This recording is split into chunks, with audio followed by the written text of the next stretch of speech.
Hello guys, in this video, I will show you how to capture Google Chrome in OBS Studio. This is the fastest and easiest method, so let's get started.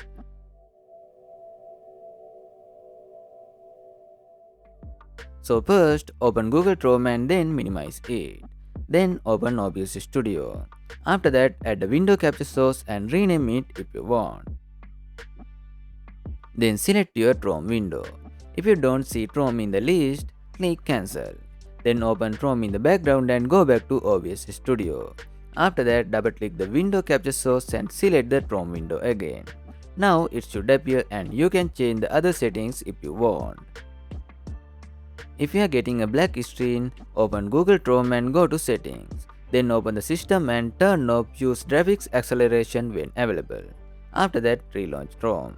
Then go back to OBS Studio, double click the window capture source and select the Chrome window again. Now the black screen should be fixed. I hope this video helped you, so don't forget to like this video and subscribe to the channel. Thanks for watching.